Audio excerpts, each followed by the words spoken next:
Here we go. Oh, I see. Hello. Hello, and welcome back to Working Class Revolt. I'm your host, Dust James, the, the anti-imperialist truck driver, Marxist-Leninist truck driver, and I'm very glad to have back with me, as always, my great co-host. It's been a year now. I think it was a year ago we started doing our study, which led to the Yeah. show.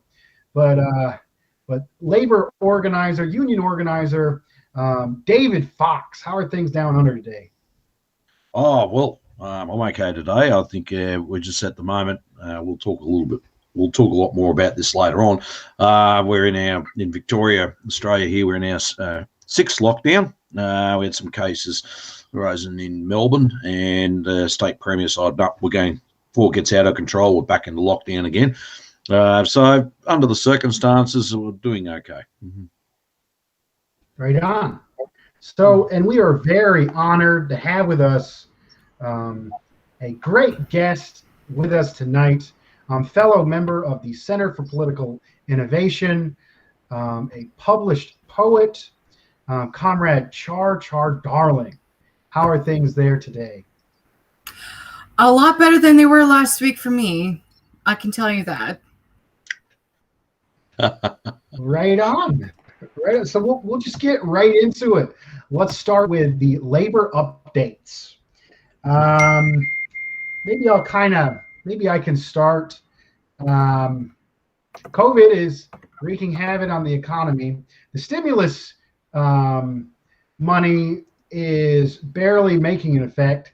Inflation is running rampant, and everybody is worried about their bills, and the economy is still unstable.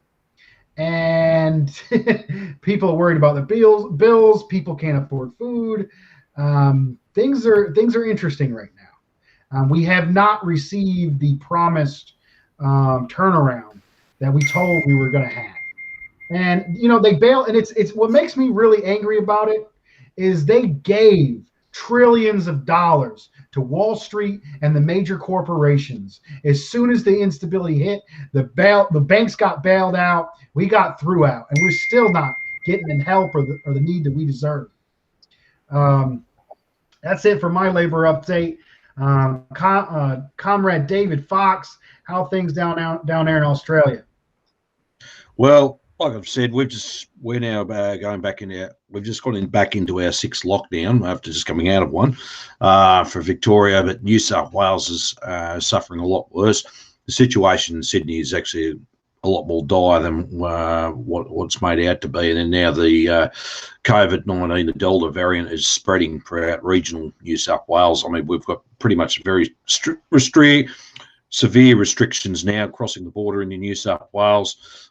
So pretty much not everyone here from this state will be travelling over there at any time soon.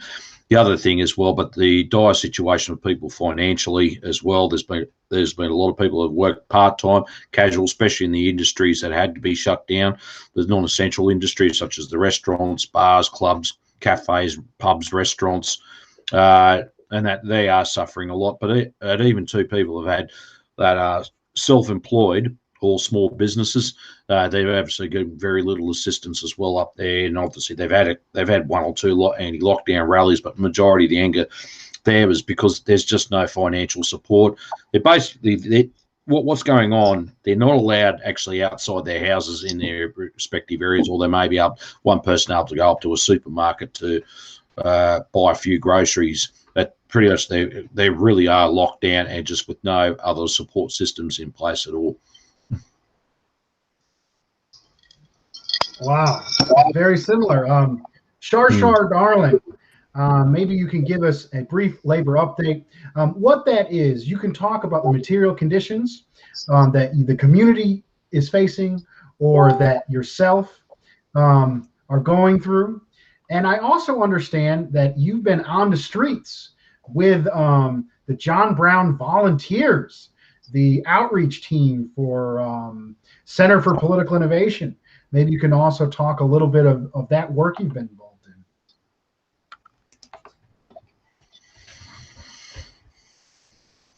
My bad, I'll unmute you. Thank you. Go ahead. Thank you, Dust. Well, just so you know, I have been working, volunteering with the John Brown Volunteers. We have been reaching out to the masses in all over New York City, and as you can see, I'm wearing one of the pins, "End the Wars" and "Bring the Troops Home." And and we've been talking to various people throughout the streets, and I've actually talked to a couple of homeless people who have lost their jobs during the COVID pandemic. And as for myself, I have been unemployed since last year because of a dissatisfaction with the way a lot of the Democratic Party apparatus operates in New York State. Very good. So I guess we'll move on to our new segment. I understand there's been, is it wildfires out there in Australia, Comrade Fox? No, not Australia, in Greece. I was reading my bad. Go ahead. That's what's interesting. Or raise the issue, because I know that the hot topic of COVID-19 is a very big issue. It affects the whole planet. I think it's this is something else that needs to be addressed, because obviously you've had wildfires, and we call them bushfires here in Australia, but both in North America, that's Canada, US, and the severity of them is actually the situation is growing much more dire. And then they had floods in Germany and the UK, but real severe floods. Now we're back to wildfires now in Athens, near Athens in Greece. And I think it's something we have to look at, even though, like I just said, COVID-19's certainly been probably the number one issue that's ever affected the whole planet. But don't forget also systematic climate change. These wildfires and I must have to, just before I continue, Siberia has been recently having wildfires as well. So you can see this consistent changing of the weather and the situation actually becoming worse with systematic climate change, which is the end product of imperialism, capitalism, and the private profit motive. And I think both, and I think we should always remember, COVID-19 or any type of virus is linked to climate change as well. Nothing's separate. Nothing's separate or individualized from each other. It's actually all interconnected with each other, and it just comes to show the more we destroy habitat, the more we put much more pollution in the air, more CO2, etc. What happens? We actually become a lot more sick. There's a lot more diseases, a lot more viruses, etc. And I think that it's something that the two links need to be, the two issues need to be linked. They're not separate from each other. I don't believe in any of the conspiracy theories about it. I don't believe that everything is linked, from economic crisis, private profit motive, down through to climate change, down through to whatever viruses are hitting us these days. Everything is linked. And I think it's something to always keep, as Marxists, keep in the back of our minds, how everything is all intertangled within the imperialist system itself. And it's also a warning for us here in Australia. We've actually had a relatively very cold winter, a lot of rain, snow, and a lot of moisture in the soil, which is great. But yesterday we actually went to do some backburning of a pile. It was the first weather opportunity to do it, so because you have to actually choose the right moment to do it, to do any form of burning. The weather's got to be right for it. It's got enough moisture, except you just can't go light a match and off you go and think you're going to just do a nice backburn, anything, because we understand now this is what's going to be awaiting for us. We've been through one severe bushfire season back in 2019, 2020, and that was all around the world. And everyone is quite, a lot of people, especially in rural and regional areas, are particularly worried about this one as well. So it just comes to show that sometimes the Northern Hemisphere gives us the dire warning. This is what's going to happen here, and this is becoming a lot worse. And it's something that, as I said, it's something we cannot ignore. Either the more we burn fossil fuels and put CO2 in the atmosphere, these things are becoming a lot worse. I mean, a few years ago, no one ever heard of a tornado or a fire tornado or a firestorm, in the sense where it makes its own weather, in the sense with lightning and thunder and tornadoes, etc. But this is just how intense it's becoming, how a lot more intense these bushfires are coming. So in Greece, when we're seeing, it's normally a Mediterranean climate, what dry, it's not exactly a tropical climate. It's sort of a lot of pine forests and etc. But the fact is, at the end of the day, we've got to take a step back for a second, just think this is not normal. This is not right anymore. This is something where this is very concerning, and we've got to take in hands. We've got to take matters back into our hands. And obviously, out of these discussions, that's always the message I like to put forward to a lot of working people right across the place. I think it's time we have to get matters back into our own control. Take control of our own affairs. One of them has to be done with our climate as well. Not wait for the next government to come along and hopefully wave a magical wand and change the date. That won't ever happen. We've got to take those matters back in our own hands and start really giving some serious consideration to this. I think one of the more recent climate change news items was the massive floods in Germany. And something that's really telling about the imperialist system and the way people have been trained to think within the imperialist bloc, as a lot of the Germans were surprised that, oh, we have floods here. They're so used to their days, being, a little more normal compared to those other people in the oppressed countries in the global South. And they're like, oh, that's something that happens in Africa or Asia or Latin America. That doesn't happen in Europe. Well, it did happen in Europe. And I think, people are starting to kind of wake up because, the first world or, the oppressor nations, as Stalin refers to, they have a little bit more resources to do, things like build levees, or to move, or to create, warning signs or warning systems that the oppressed countries, which, are barely being able to survive because their entire political economic system is made not to even get profits for the capitalists there, but to get profits for the monopoly capitalists in the United States and London and the imperialist bloc. So a lot of the people who said, oh, this couldn't happen in Germany, they saw floods happen in Germany. And then and it just shows the the imperialist mindset of some of these people. And that's really how it is. These floods, COVID, all these disasters, which I think are largely created by these, if you look at the percent of just CO2 emission, it's these massive monopoly companies that are making these CO2 emissions. It's not your average consumer.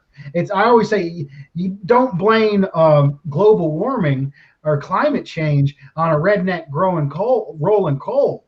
I saw this horrible liberal meme on the Facebook the other day, and it says, it shows like working people who are mad at Greta Thunberg, who are trying to implement austerity on the working class, and who are being used as mouthpieces by the people and by the liberal politicians who are hooked in with the monopoly capitalist corporations that created the majority of the CO2 gas. That's why I'm not a big, you might listen to Greta Thunberg and yes, she's talking about climate change. Yes, she's saying it's a necessity. We have to deal with it now.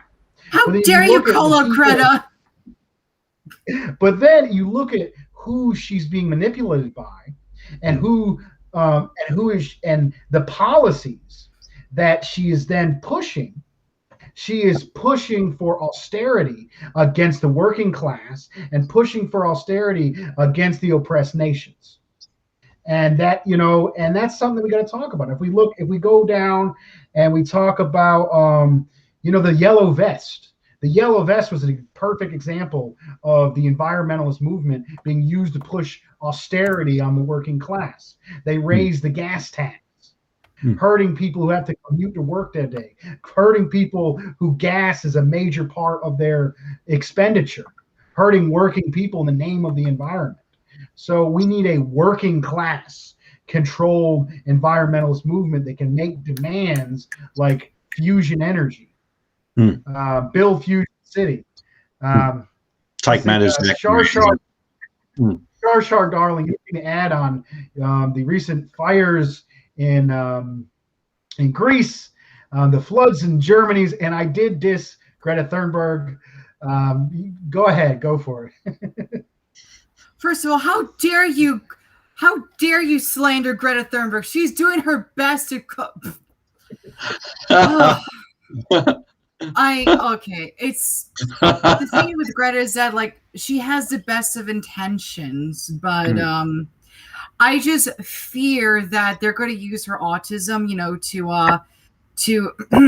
to label every autistic person, as completely gullible and easily manipulated by those who have the worst of intentions. And also, if you ever notice, Leonardo DiCaprio is actually hanging out with Greta, and he does have a thing for young blondes, so look out for that. A little creepy.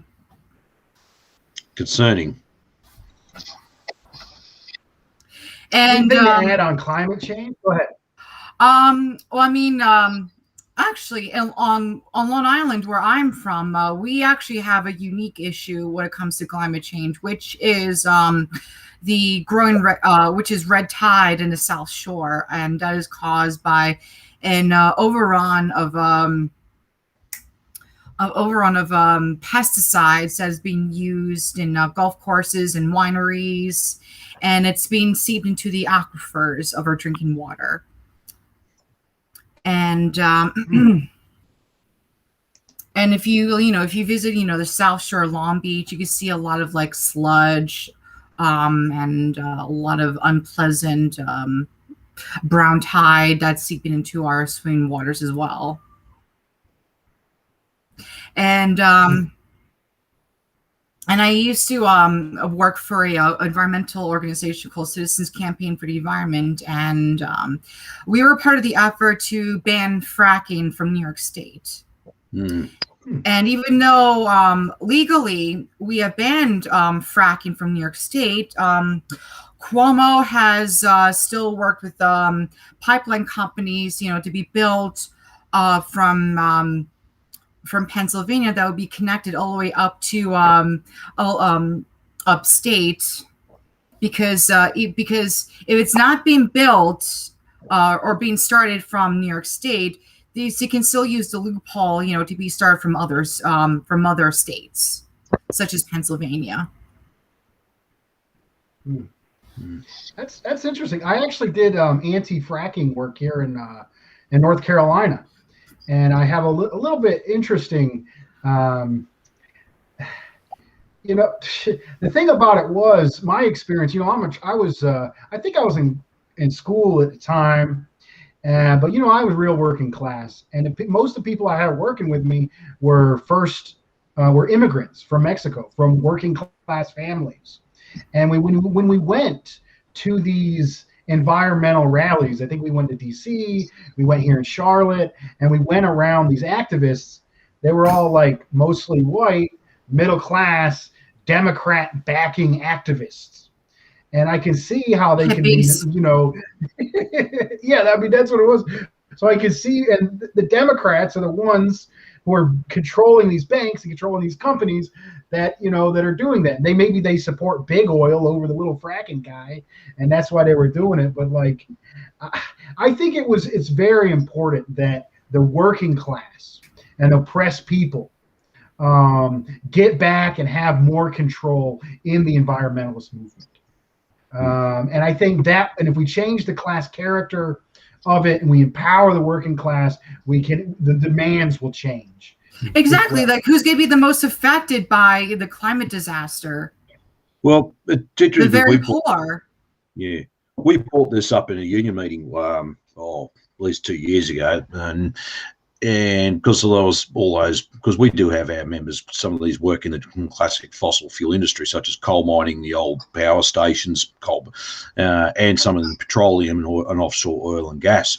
And that was actually the decision was, and it was actually agreed by everyone. We need a working class solution and grab it and put a working class way forward. I mean, we're talking about the just transitions over to the green energy side of things, but what does that mean? What's that mean, just transition? So we should be actually coming up with our own models. Well, this is how we still want to have the high-paying union jobs, able to naturally transfer retraining that into the new industries and how it's going to work. There's none of that. It's actually been dictated from the court, for sectional interests all the way down, and that's why I think it's important that, like I said before, we've got to take matters in our own hands. I mean, obviously the quote Fusion City now, that's a good demand, and that's got to be, and there has to be a lot of work on that as well, but also the various other renewables and that how we're going to transition over. And but I think that's something that's worthwhile we have that discussion. Doesn't have to be today, but I mean, it's obviously an ongoing discussion, but coming up with our own working class solution, because we do have working class people work in these old industries. I mean, and fracking, I've done some anti-fracking activities. Well, a lot of it, is middle class. But I think too, even for a lot of working class people, there's a lot of fracking wells around outer suburbs in the outer suburbs of Sydney, and that have actually got fracking in the new suburbs they've built where traditionally a lot of working class people live. It's cheaper housing. It was far away from everything. And people think they see 2 tanks, a pump, and some pipes, and just a bland-looking fence and some trees around it. They don't think much of it. But all of a sudden, they're coming down with conditions such as headaches, some nausea, sinus problems, nosebleeds, etc. And they wonder what that's coming from. And they found out where it is. So it's adversely affecting working class people a lot more. And I dare say rural people that where obviously on traditional growing land a whole lot. It's quite a huge issue within itself. But I think I've always believed, and like many others out there, good working class solution on the way forward, how we transition away from that. Because I mean, at the moment, just without going too far off track, our federal government's still talking about at times a gas-led economic recovery. And you have big gas coming, like the Chevrons of the world and Woodsides and Santos, etc., and coming in and talking about, well, we'll use gas as said. And I thought, oh, God, this is just typical imperialist shit.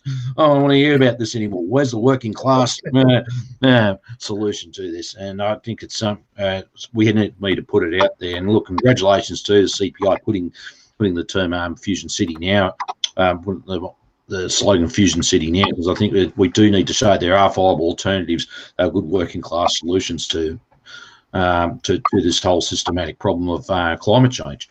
I just want to briefly go over what is Fusion City now. Fusion City now is a demand being put out by the Center for Political Innovation to somewhere in the middle of the Midwest, to take all the resources that are going to put kids in cages on the border, to bomb brown people and West Asia and Africa, to take their money, to take that money and build a facility where we have the best scientists from all over the world develop fusion energy, which would be a cheaper, more efficient energy source that can rescue us from the coming collapse from fossil fuels and climate change. CharChar, darling.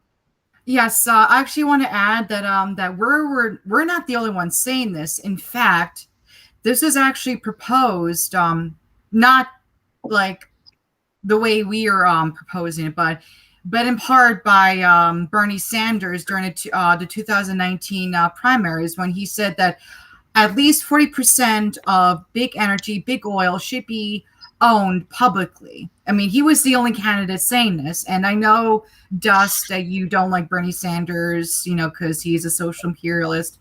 He is, but he was the best candidate out of the candidates, and he was the only one, touching upon this very concept. We're just taking it further the way it needs to go. And that's so people in the and I point this out because I don't want the people in the Bernie crowd or the progressives who are still holding hope in a DNC to think that we're all just these these Nazballs who don't care about the environment, or we're only about the the white working class. No, we just see everything, and we just see the big picture of it all. And I got you. Yeah, so we see you. We see you. Yeah. Just fusion energy. Yeah. Let me go ahead and make one. Yeah, fusion energy is also being promoted by Russia. Is being promoted by China. It's not just Center for Political Innovation. Comrade Fox, go ahead. Yeah, just for a sense of humour, I know one of the comrades here mentioned in their Fusion City and nationalised pencil factories. Comrade, I wrote that. Here's a pencil. Nationalised pencil. Yeah, go for it. The nationalised pencil factories. There you go. Pencil. Love you, Rob. All right. Let's before we get too far into this, let's move directly into the issue raised by CharChar Darling, which is the sheepdog imperialist. Let's see. Recently, Cori Bush, she went out and made a display with a few people. This was not a mass demonstration, but she made a display of herself and maybe 100 people or so, off and on for a few days, to pressure the president to stop the eviction moratorium from running out. We're talking millions of people that could be put out on to the street if it wasn't done. And there was also a statement by the CDC pressuring the president to do so as well. And the president did extend for 60 days. Now, and it isn't a full moratorium that was before. It is only a 90% to the areas most affected by COVID. That's essentially the facts of the case. I'd like to get more in detail on it. I know CharChar Darling has been following us. Maybe you can give us a little more information on this. I actually haven't been following the whole situation about the eviction. I do know that the DNC, and that includes the squad, continues to gaslight people who are still going to be evicted once the 60 days are up. Was it 60 days or 90 days? I believe it was 60 days. 60 days, yeah. So when those 60 days are up, people are still going to get evicted. And I think Max Blumenthal confronted her about this, and he was cornered by one of her staffers, to stop asking her questions about it. And this is kind of the way the DNC operates, is that they co-opt progressive movements, and because they they're on the inside, so they know what they're talking about, and there's a whole disconnect between the masses and the insider political organizers. And the thing is that with Cori Bush, AOC, and the rest of the squad, they are getting their six-figure salaries, and they're getting their free health care, and they're getting, their new fancy apartments. So the longer that they're in the Capitol, the more disconnected they are with the people that they have claimed to have fight for. It's particularly dangerous because, AOC, Alexandria Ocasio-Cortez, she doesn't look exactly like a lot of the people who are in Congress. Same with Cory Booker, and they do come from humble origins. I think Cori Bush was homeless at one point. AOC was a waitress. So was Kirsten Sinema. She was homeless too. So, it's particularly dangerous when people see themselves representative and they start to defend these figures. But because we don't have, a mass communist party like we had in the 30s and 40s, because we don't have workers' power organizations, there's nothing to keep these institutions accountable. So we can elect these people that might have been great, when they started. But then when to stay in power, they have no other choice but to cave to the demands of the larger establishment, And they which get makes so them defensive and sensitive when you point yeah, this yeah, out to them. They do. exactly. They get And so defensive and so well, like, like, hey, I was homeless too. Hey, I was blah, blah, blah, blah, blah. Hmm. So did you forget already? Or hello, you're there because we elected you for that very reason. And now you've become absorbed into, into the very, into the very, shit, I'm trying to forget. I keep forgetting the word. The very, the very, the very powers that be, that they sought to fight for. And there's a saying that you don't change DC. DC changes you, and this is what exactly was happened to AOC and the squad, and this also goes to Cory. I'm sorry, Cory Bush and Cory Booker. That's it. Yeah, that's what happened to them. There's they got some of the taste of power, and they don't want to let go of it because they know the very harsh realities of powerlessness and homelessness. They don't want to go back to that. And I also think it's because they confuse pessimism with realism. So maybe I can just go a little bit more into. I've laid down the brief facts, and we go a little bit more what happened here.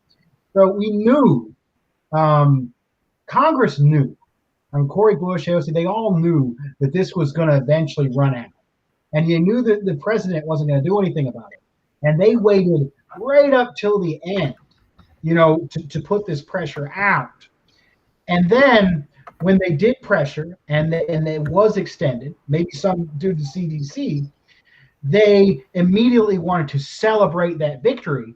And then Cory Bush went into hyper fundraise mode. And I've been getting all these notifications from Cory Bush to donate to her campaign. And something I've been asking Cory Bush is, are you going to take some of those donations that you're currently receiving them and give them to corporate Democrats, just like AOC did? And they also shut down dissent. Great fellow YouTuber Frank Analysis was there. Frank Analysis was there and was asking questions. I believe she asked Cory Bush, "Are you going to keep your colleagues accountable for the ongoing wars that could help homeless people? The money could be taken from the wars and help the homeless people." And the great and amazing journalist Max Blumenthal was asking questions to, I don't remember who the representative was, but there was a corporate warmonger Democrat there. Oh, Adam Schiff. It was Adam Schiff was there, and he was trying to get a photo op. Was it Jesse Jackson? I'm not sure. Who was the representative? A civil rights representative who was been anti-war. And I think it was Jesse Jackson. And Max Blumenthal was so offended by this that he approached him and said, "Why are you funding Israel?" And I think one of the most telling things that Max Blumenthal, which I made a meme about, was, I think when one of the staffers was trying to shut him down, he goes, "You work for Congress. You work for the most violent institution on earth." And I think that's the difference. That is the difference between an anti-imperialist and a social democrat or a liberal. And that a social democrat or a liberal underestimates the absolute evil and the destruction and the conditions that this government causes on the people here and the people of the world. Comrade CharChar Darling? Yes, actually, I'm seeing in the chats parasocialite saying that AOC was a bartender. I actually want to point out that it was revealed, I think a couple weeks ago, that AOC was also a co-owner of that bar. So you know how manufactured that her working class image has been made. You know how manufactured working class image is. Comrade David Fox. Well, it's interesting. Actually paying much interest in this because there's a lot of similarities here in Australia, and I think there's a lot of people that do enter parliaments basically by the Labor Party. The histories between the Labor Party and Democrat totally different histories and how they were formed. To parties, their roots where they started. Where the Labor Party here in Australia did start within the trade union struggles of the late 1890s, and that's where workers. The unions believe, well, we need more than just using strikes to achieve an aim. We also need some form of political change, be it through. But unfortunately, it just degenerated into parliamentary change instead of actually looking to organise and change the system. Now, we're saying there's a lot of people who've gone into parliament. I don't know what you comrades in the US call parliament. Is it called a Congress? Congress. Okay. Congress. Okay. We call parliament here. We got the two levels, two houses, House of Representatives and the Senate. It's based off the Westminster system. Now, a lot of people have gone. There's been a lot of good people who entered Parliament with great intentions, but they get caught up within the machine of parliamentary politics and in the various party machines as well. And look, there's been some good things done. I can't say everything's been bad. There's been some policies put in place over 100 years or so, but there's also been a lot of bad policies that have adversely affected a lot of working class people and poor people. And the act is a reminder that every day we're under no illusion, but I think that's got to break through the illusion that that parliamentary politics can be a dead end because it's within the bourgeois imperialist system. And whether by rights you're stuck in a system where you actually have to support policies that uphold and maintain profit and further expand profit, be it imperialist expansion, that means through war, any type of financial control, etc., etc., etc. And that's where we're seeing it. Yeah, and look, obviously those who. I know there has been some examples as well. People have stood up in Parliament, have gone against the party machine, or obviously tried to steer Australia on an independent course. But what happens to them? They either get sidelined, politically, and then pretty much pushed out of there. And I'll give you a classic example. When we had the Labor government of Gough Whitlam of 1972, 1975, he steered Australia. He wanted to steer Australia on an independent course away from the dictates of the US and Britain as well. Obviously we were out of Vietnam by then.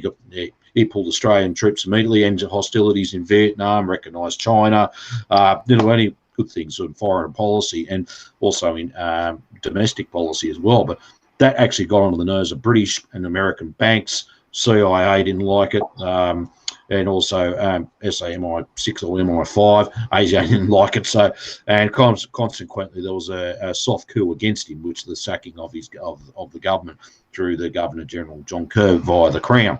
So, that's obviously some people have gone into these institutions with good intentions, but what we've seen is a whole reversal. Now, the other one you're talking about as well, with someone like AOC claiming a working class background and all that. We've got plenty of politicians to say they're working class credentials, we call them, we say here. And yes, they might have, though. The parents, obviously their mum and dad both worked, or they could come from a single parents, whatever, they struggled and everything. They got some understanding of the background, but pretty much as soon as they get involved in the whole party machine and else and go up through the slippery pole of the party mechanics and that, they just say, they just get caught up in it all, and they just become part of a cog in the wheel of the whole machine, and they basically become Tweedledum. So you got Tweedledee, because he might be the government leader, and then you got Tweedledum, the opposition leader. It is really very little difference, and which is not surprising. And actually, fact is, in Australia here, when we say sometimes, the Labor is the lesser of two evils, was no such thing as a lesser of two evil. They're both evil. They're just one's more efficient in managing the other. So, that's where some of the illusion is. But there are still a lot of people who think they can make great changes. But unfortunately, when they do go in there, they're going to be either very frustrated or very disappointed. And I've seen some good people getting churned up, burnt out. They've had to leave because they couldn't achieve what they would like. I won't mention names, but obviously, they've one. Oh, actually, I will say I won't mention a name, but there was one respective federal member of parliament for many years. She was pro-refugees and pro many other things, and pro-Palestine and that. But she quietly retired from politics, didn't want to be involved. But before I moved over here, Victoria, when I was in Perth, I saw her at a Palestine rally, and anyway, with myself and someone else asked her, why did you leave? And then she said, I cannot be in a party that, even when it forms government, that still supports, basically an imperial agenda and also locks up refugees. I just couldn't see myself doing so. She left quietly. So it just comes to show there's a lot of similarities there as well. And then there's also those others out there that like to what do they call I forget the word, but anyway, they like to describe themselves as something that they're not altogether. And I think sometimes they play more of an ulterior motive to try and go into the masses to that parliamentary dead end. Yeah, not voting. Look, on that, there's been a big debate. It's an ongoing debate. Look, I think we should still stand candidates for election regardless, because it's a great way to actually communicate with the broad masses of people, put a message out there. We're talking about Fusion City now before. That's a great message to put out there and actually and use it to organise workers in one aspect. But the other aspect too is actually expose the parliamentary system or Congress system for what it really is. It's part of the superstructure of a imperialist capitalist society. So that's something we're only limited in. What we need to do is do more than change a government. We need to change the system. That's what's got to really change. Right on, comrade. Before we move to the next issue, just a few notes. The way they try to shut people up, where they put figures, who are oppressed communities. Cori Bush, AOC. They put figures from oppressed communities, but then they go along with white supremacist policies. And then they make these narratives that if you go against them, it's because you're racist or because you're sexist. And they actually have actively silenced oppressed people that supported the Bernie campaign and supported others against Hillary Clinton. And they did the same thing. It wasn't just white dudes out there. If you look at Jackie, what was her name? I just had it up here. Okay, I had to go. Okay, Laquam of the Laquam Nation podcast. A beautiful podcast. She has worked. Shout out to Karena Baez. Jackie Laquam has worked with Karena Baez. And anybody, this is a similar issue. Anybody who haven't seen last week's show about Build a Workers Coalition, and we also talked with a comrade, Lagunas Driscoll, who talked about the working class coalition that was built in Bolivia. These things are absolutely ridiculous. Yes, Jackie Laquam of Laquam was there, and she actually helped argue with Franco against one of these privileged liberals that were backing Anders Lee. Yeah, and Anders Lee.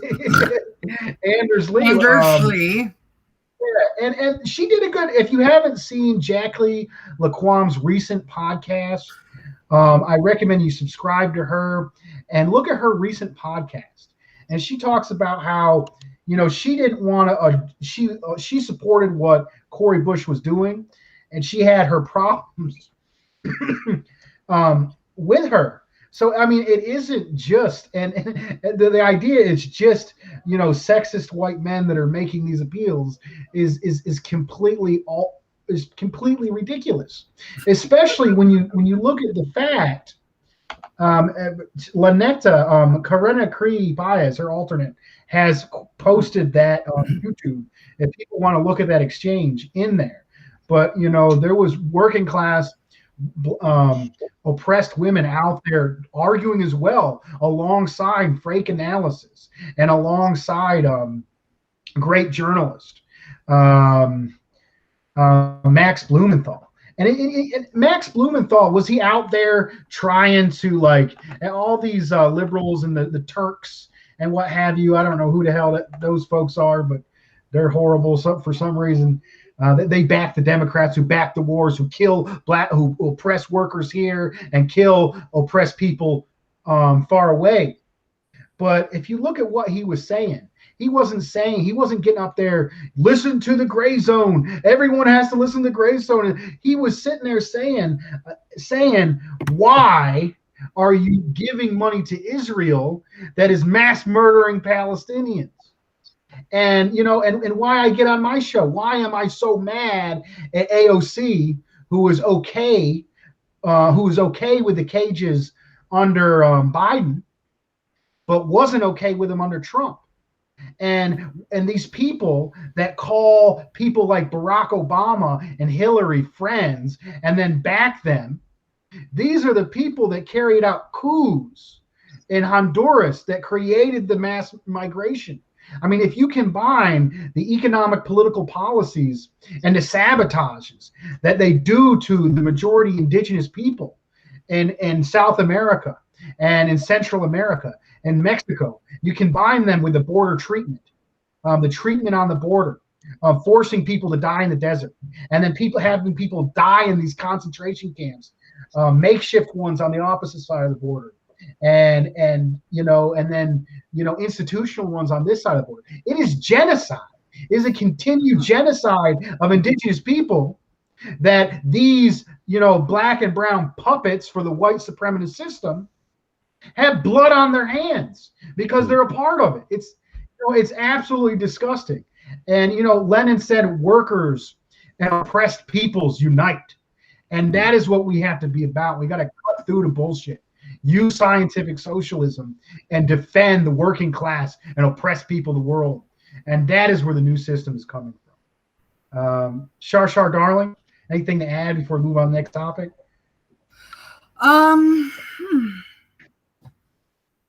I don't have much to add on, but that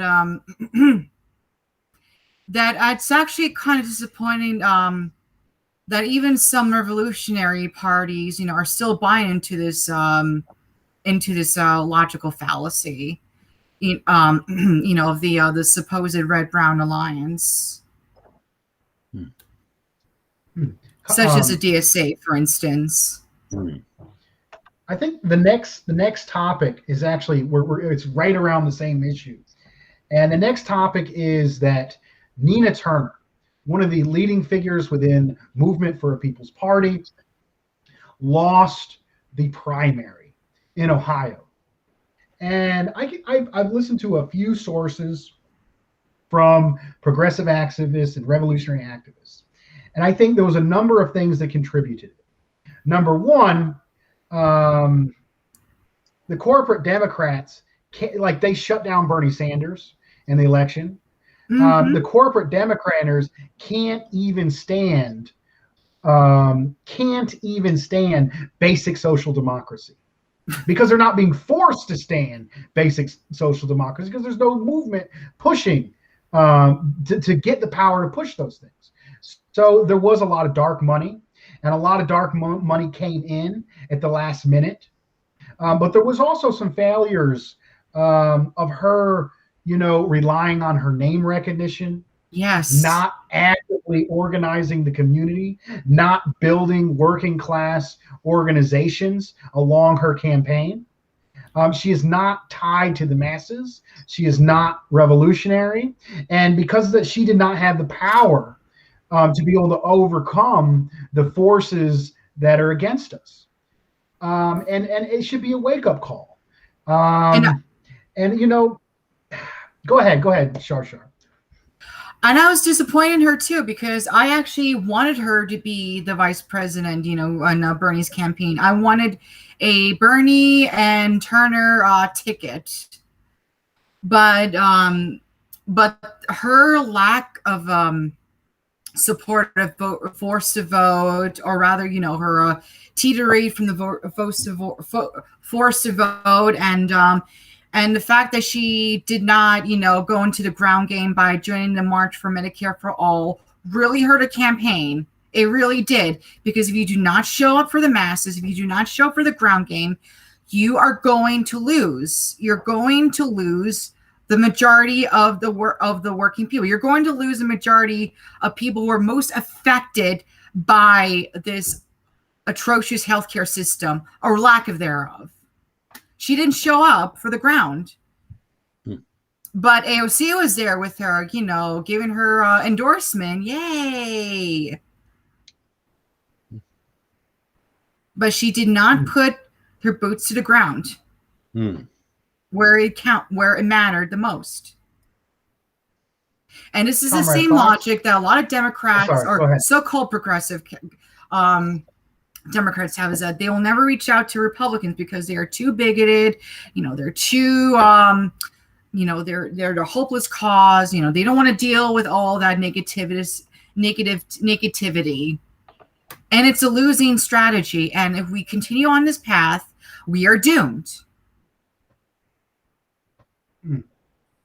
Comrade Fox?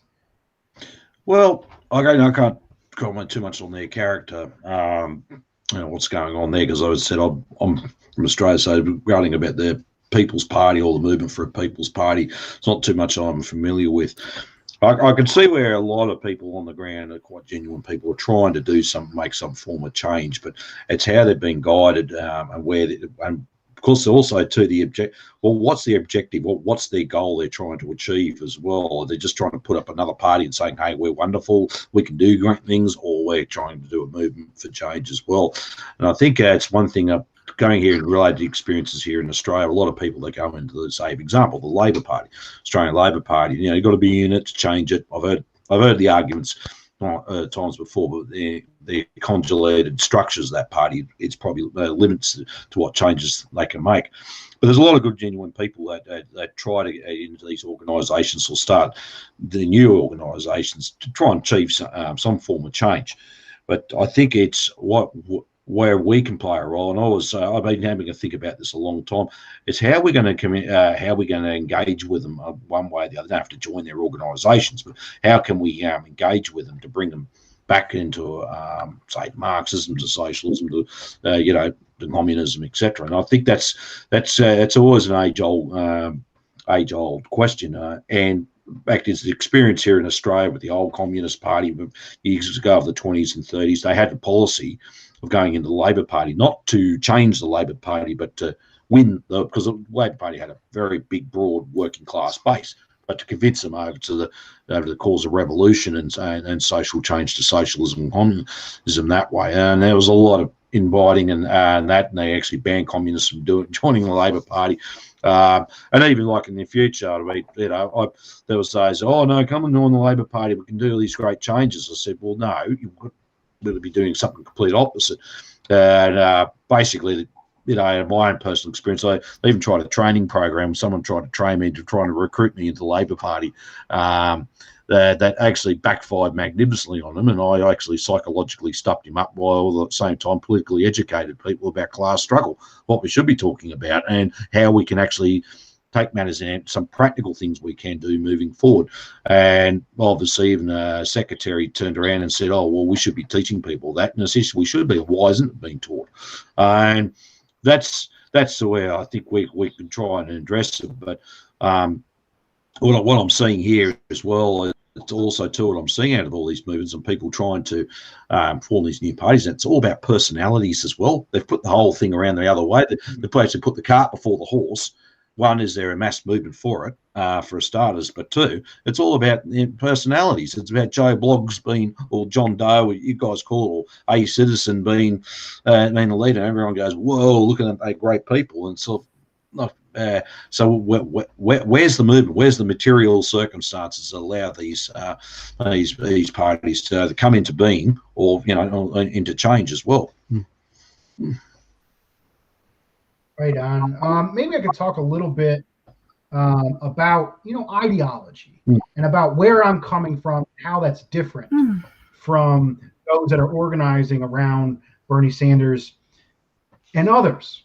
Maybe I can talk a little bit. Maybe I can give a little bit of update on, before I go into that, I can talk a little bit of Movement for a People's Party. I have been thoroughly disappointed with Movement for a People's Party. Really from the beginning. I think the main guy who's doing his name is Nick. It was helped lead by Nia Turner, who is an imperialist sheepdog, who has been in Congress and has made deals with war criminals, and has backed war criminals and has backed the system, and has, you know, done all. Was she in Congress, or was she state senator? State senator, where she backed Joe Biden. She's backed the system, and she hasn't been an outright anti-imperialist. That's the issue. If you get that close to the centers of imperialist power, there's blood on your hands. Period. Like that's how it is. But I mean, I can get a little bit into it. So what I'm promoting is revolutionary grassroots, each one teach one, revolutionary practice based on the class question and on the national question, which is a community-based revolutionary vanguard party. And I think you need that is a base. You need that understanding. You need to have a few co-workers or a few people you know, and regularly study Marxism, regularly look into anti-imperialism. And when you go out in the communities, I'm not against working in electoral politics. That's great. Working in these mass organizations. I mean, I got involved with Reform Immigration for America while I was a revolutionary. And I went there to get contacts, and I went there to push in a certain way. And that's a hard place to be there. You're a revolutionary in a liberal imperialist organization. How do you act within that? How far do you go along before there's also blood on your hands? You know, so we need that base. If we don't have that base, if we don't have that understanding, we're just going to get consumed and misled and basically done things, even out of ignorance, that help the imperialists and hurt the working class and hurt oppressed people and hurt oppressed nations. And we have to have that. There's no way around it. I think Karena Kripaez, who's watching, is one of my heroes. Because I believe she worked in the Bernie Sanders campaign. She worked in People's Party. And now she is a revolutionary Chicana nationalist. And she is part of, you know, a vanguard collective and a vanguard organization that's putting out revolutionary information and is calling people out from the basis of supporting an oppressed nation. I think that's absolutely beautiful. I know I said a lot there. CharChar, if you want to respond, go ahead. I can only respond from my own personal experiences working within a Democratic Party apparatus in New York State, and it's really disappointing the way they teeter-totter. Not teeter-totter. I'm sorry. The way they suck up to a lot of the moderate voters, because they're afraid, you know, if they don't reach out, if they don't appeal to the moderate voters or the wealthier voters, they won't get the turnouts that the Republicans will. And that's a very and that's the mentality that actually contributes to their loss every election.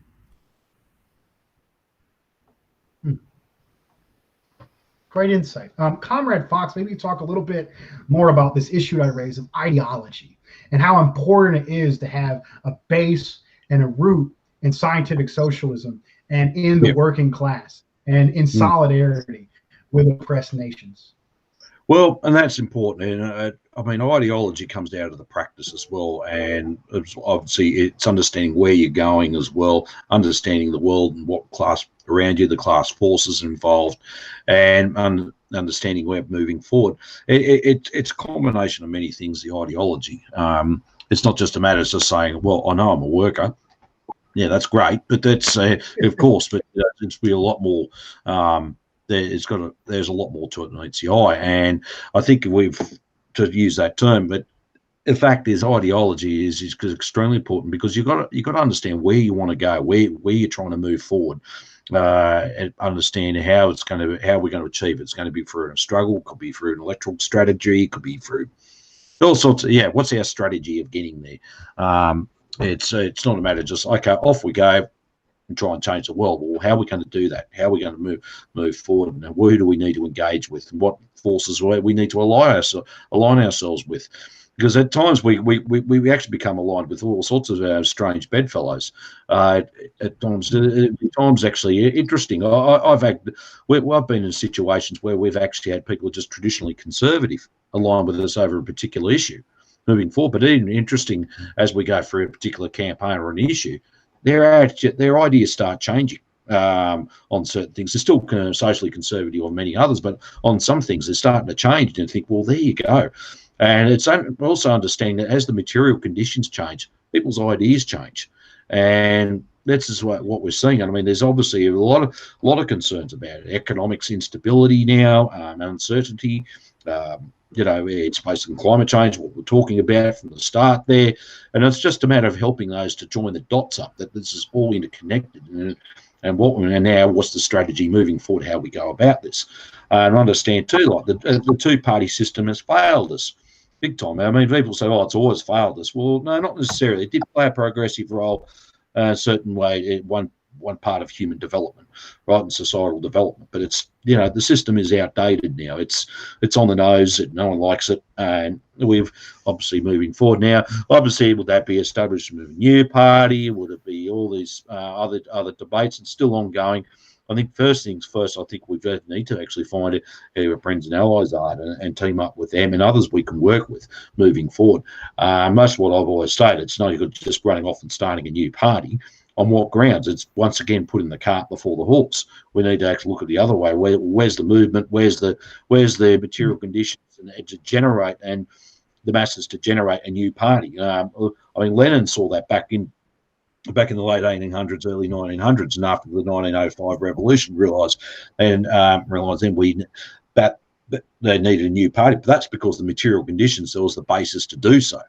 Not every situation we go, oh, we're winning a new party. Well, we do, because especially if people are disempowered at the moment, disorganised, not even united, and totally, and a lot, and I dare say a lot of working people disillusioned as well.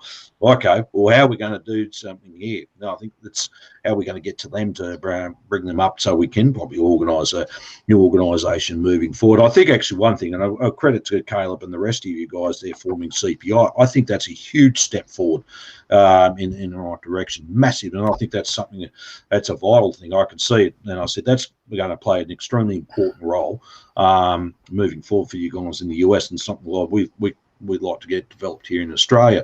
So that's a kind of one thing we can do for. But I mean, most important too, I think, with our ideology, it's not to also be sectarian either. No, just because someone doesn't agree completely on everything, we do need to work, and we're going to be, as I said, we're going to be alive with some really strange bedfellows at times. I mean, look, I know a lot of good people in the Labor Party here, but I work with them on many issues, especially within the trade union movement. You can't avoid that anyway. So I work with them, but the idea is to help. The challenging bit is to bring them over back into our ideology of societal change, from transition from imperialism to socialism, and I think that's something, a huge task we have ahead of ourselves. But then also, it's not just Labor Party with Greens here. We've got many other parties, but also it doesn't have to be political parties. It could be any sorts of organisations as well. So just wanted to put it out there.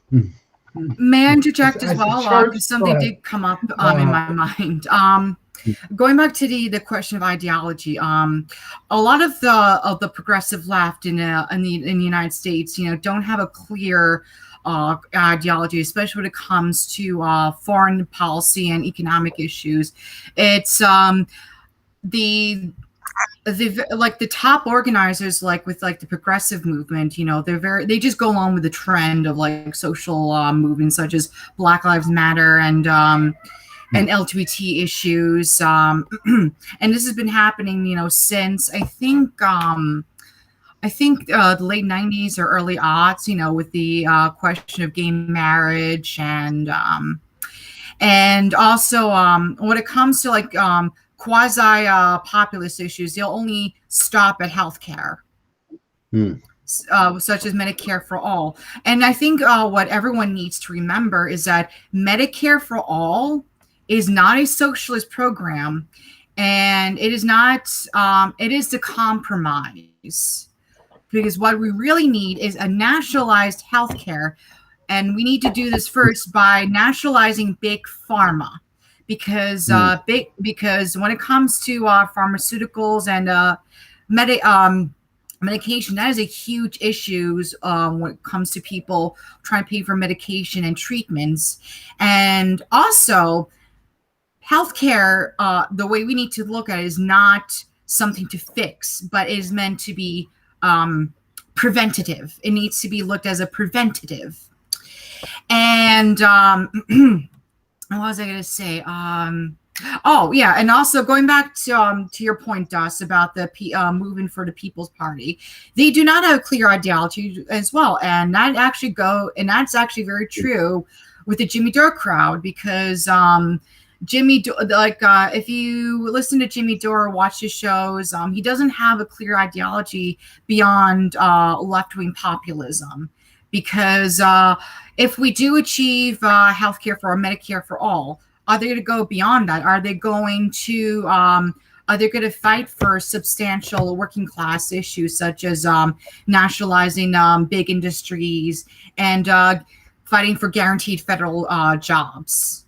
That's the questions that we have to be asking if we're going to be going forward with these kind of campaigns. Is it going to go beyond what's trending? I think we've stepped into a very important and positive discussion here, and it's kind of like a balancing act. There is a danger of going too far the other way. Let's say you have 3 or 4 people, and you're well grounded in ideology. You're anti-imperialist. You understand that the sheepdog Sanders ultimately works for the imperialist as a PR campaign for the imperialist political establishment. You understand that, but there's like 3 of you that understand that, and then you don't actually get out and reach the masses, and you make no attempts at it, and it doesn't do any good. You can become this small, isolated group with great anti-imperialism, and it doesn't help. So you have to get out of the movement and to the masses. Now, you can't go right to the masses of the people and be like, read Stalin Foundations of Leninism. It is the contradiction of class and national oppression against the monopoly capitalists and the imperialists, and we need a new system now. Now, most, a lot of these liberals, a lot of the people that watch Jimmy Dore, a lot of people that get involved in supporting the imperialist sheepdogs, they're like, get away from here, you're crazy, leave me alone. So how do we bridge that? How do we walk that line? And I think it's important. Right now, I got an explicitly anti-imperialist show. I talk as if I'm in the vanguard publicly. And I'm kind of like trying to train people who are training people. I'm kind of trying to be a nucleus of each one, teach one, revolutionary action. But I think there's another step to that I'm not a part of, that CharChar Darling is a part of. And I understand, CharChar Darling, you actually are involved with DSA, which I would not touch with a 100-foot pole. From anywhere. But you're getting into the movement, meeting contacts. You know what I'm trying to say? And I think if we're going to do that, it's important to raise economic concerns, because those economic concerns are like, we can make demands. Like look at the demands of the Center for Political Innovation. We want nationalized banks. We want Fusion City. We want build to the Sendino Zapoteca economic corridor. None of these demands are possible under capitalism. None of them. Because a capitalist state won't be able to make them, but they're the right demands. So by making the demands and building the power necessary to try to get these demands, we can expose the system for the flaw that it is and bring people closer to revolutionary action. Maybe you could talk a little bit about your research, being an anti-imperialist, being a communist, and working within DSA, and maybe you could talk a little bit about your outreach work and why that's so important. Thank you, Dust. I actually was a delegate last year for the last national convention of the national DSA convention, and a lot of the focus was on the Bernie Sanders primary president election and Medicare for all. And what I noticed was that there wasn't before I get to that, there are a lot of the local chapters in DSA are not getting funded by national, and one of the resolutions that we focused on, my chapter focused on, was politically called Pass the Hat, meaning that the national DSA would actually help fund local chapters of DSA. How unfortunately that did not get passed, and because there was way too much focus on electoral issues, and a lot of the concerns that people in DSA have is getting the immediate goals done, which is electing progressive politicians, and in my chapter in particular, we were trying to get the New York Health Act to pass. And that's an ongoing issue that we are fighting. And we're also been fighting for public power, which is public ownership of electrical power. And we've also been organizing with the Shinnecock Nation, who a nation that has been fighting against real estate development on the Shinnecock sacred lands. So a lot of the focus on NASA DSA, shout out to all the NASA DSA comrades out there, hello, is getting the immediate needs of the communities that have been hit hard by COVID, and that's why we have started the mutual aid programming, making sure people were fed, and part of our mutual aid program was actually forming a community garden or a food forest, and this was specifically in Brentwood, Suffolk County. And we would set up a food forest, so we would, plant trees and bushes that would grow fruits, for anyone in the immediate community, to pick off and eat for their own sustenance. Let's see. We were actually going on quite longer than I thought. Are you able to stick around for a little longer, CharChar, darling? I can. Okay, so let's wrap up this little discussion on ideology, maybe get into our interview portion. David Fox, any final thoughts on the current discussion? Well, I think actually what we're talking about with ideology, we always remember everyone, theory and practice go together. Theory without practice is sterile, practice without theory is futile. And the two have to go together, and we learn that. We're going to make mistakes. We're going to find out what works, what doesn't, and that's vitally important. It's great to know all the theory, but if you don't put it into practice, it means nothing. And it's great to do all practice, but if you're not getting anywhere, then it's quite futile, and you just wind up running up a dead end to it every time. So that's why they both have to go together. And so it was always a good little saying. Theory without practice is sterile. Practice without theory is futile. Okay, so let's get into our interview portion of the show. So let's start. CharChar, darling, maybe you could give us a little bit of background about yourself, how you got into politics, a little bit of your ideological development, and a little bit about your background in general. If you want the full answer, then you're going to have to read my autobiography. But I will give you a little bit of detail. I actually started out in activism in high school, GSA, because I am part of the LGBT community. And for those of you who don't know, I am transgender. I am a trans woman. So, and that means I have a lot of that means, that in my immediate community, that I do have, like, some struggles, and I'm also on the autism spectrum. I am autistic. So so I guess you can imagine, the struggles, I had grown up with. But fast forward to 2016 when Donald Trump won. I was still a bit of I was a liberal back then, a progressive liberal. I voted for Bernie in the primaries. I didn't like Hillary Clinton, but I didn't want Trump, so I voted Hillary Clinton. I'm so sorry, everyone out there. But I thought that in order for me to actually, take control of my, not just my life, but as a way of, I guess, to heal myself from this, post-Trump election, I got involved more into progressive politics. I've joined an organization called the White Rose Society, and various local anti-racist organizations, such as Show Up for I forgot what it was called, Show Up for Long Island,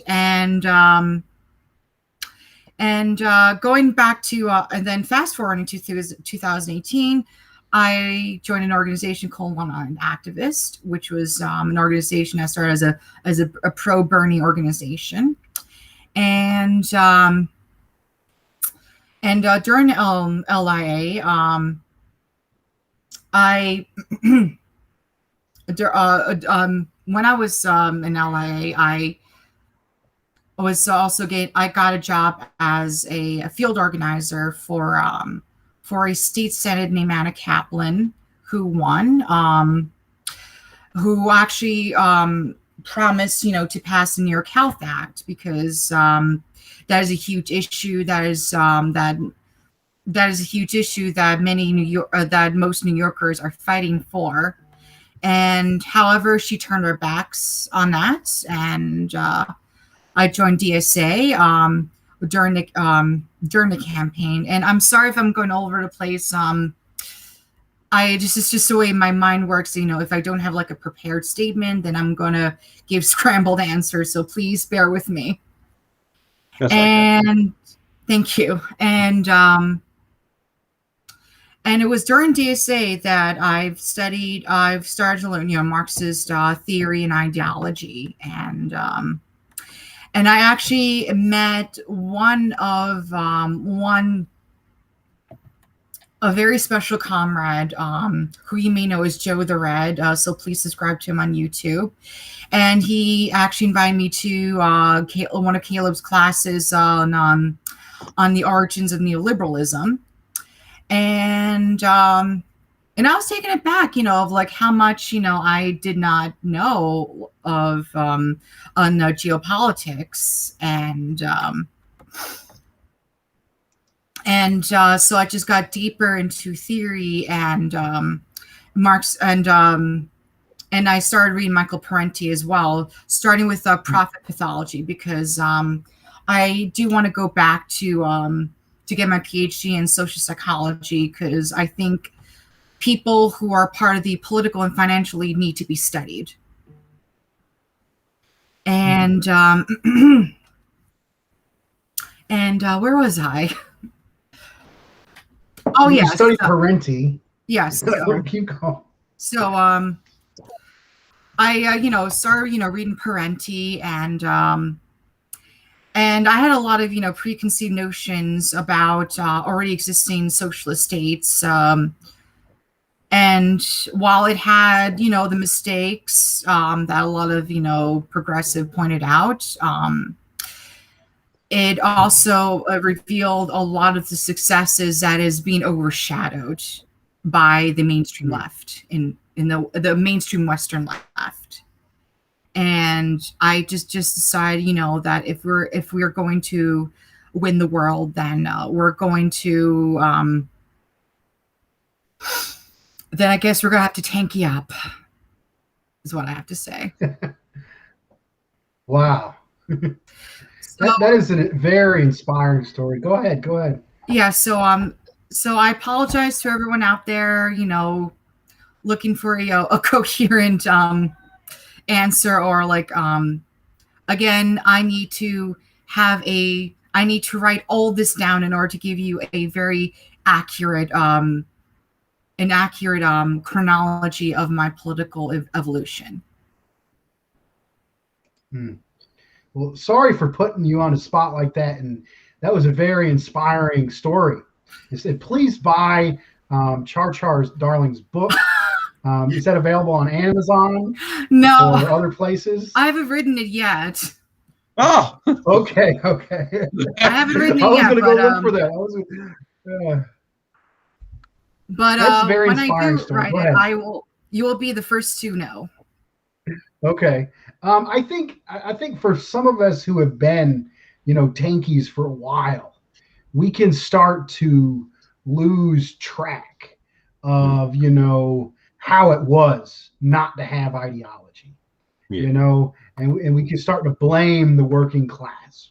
And I think it's bringing people in and having them sharing their stories, and they can reach other people. And they know how they're feeling. They know from the communities they're being to, and you have a lot to offer.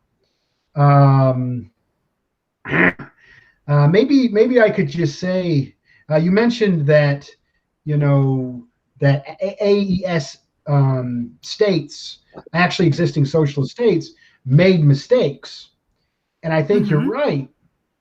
But a lot of the so-called mistakes that liberals talk about, they're not only overblown. They're not only overblown. They're looking at it from a liberal perspective and not a materialist one. In a liberal perspective, exactly. And you apply. Go ahead. And a lot of what they accuse of like the DPRK, People's Republic of China, is projection of what our government does.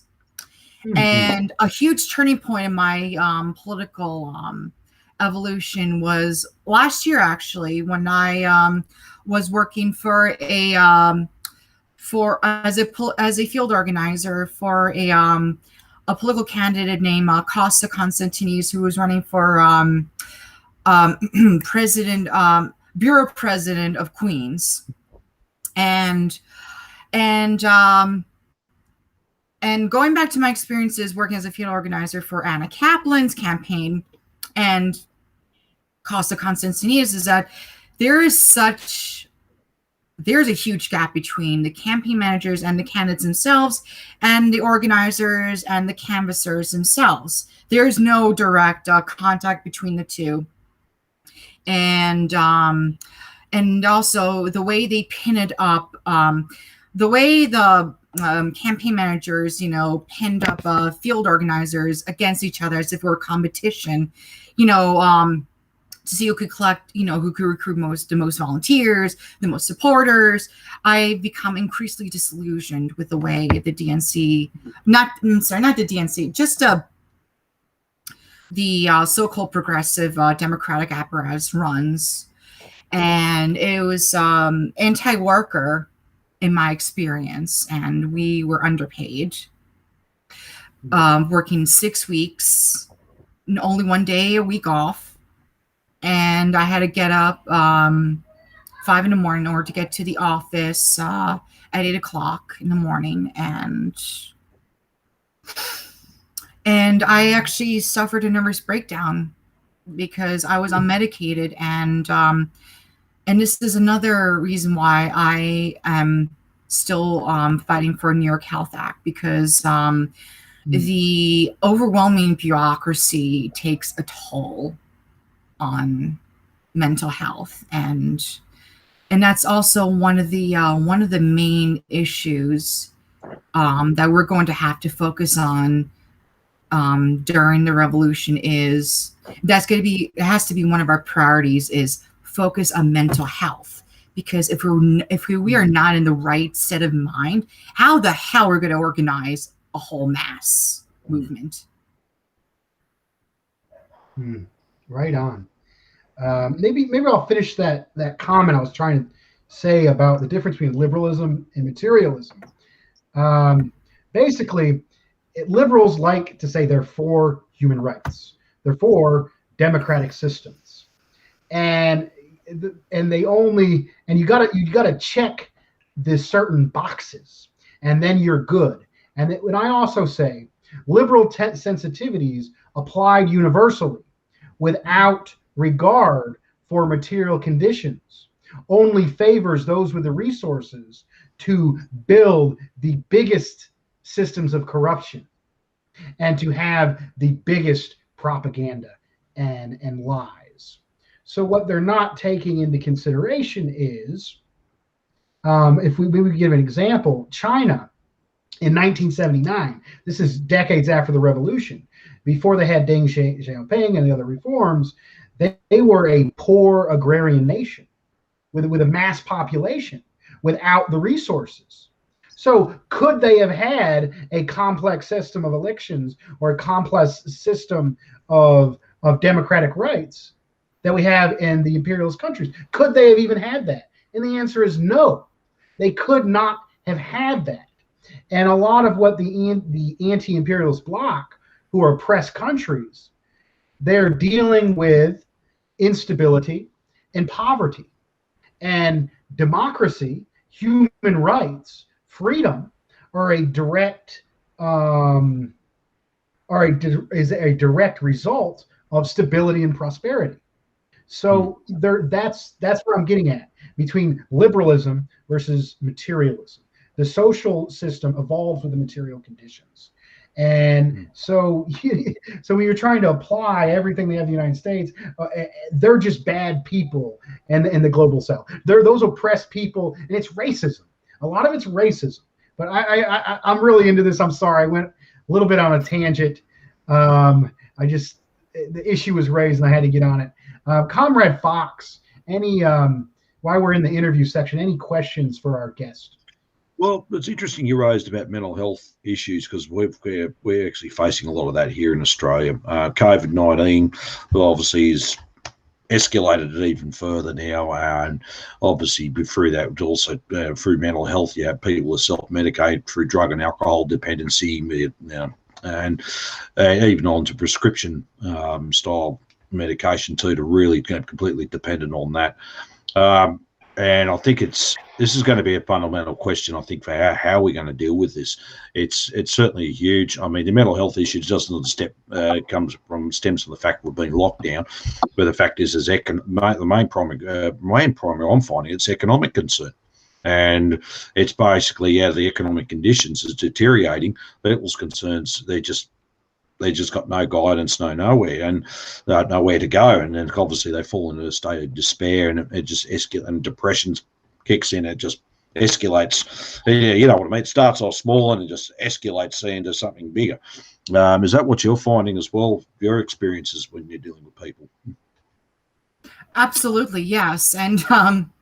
And mental health issues are only sexy when celebrities suffer from it. But if they are suffered from the average worker, or not just the average working person, but people who are part of the very bottom of society, like the bottom 1%, as you could call it, it gets swept under the rug because it's an inconvenience and too much of a hassle to deal with.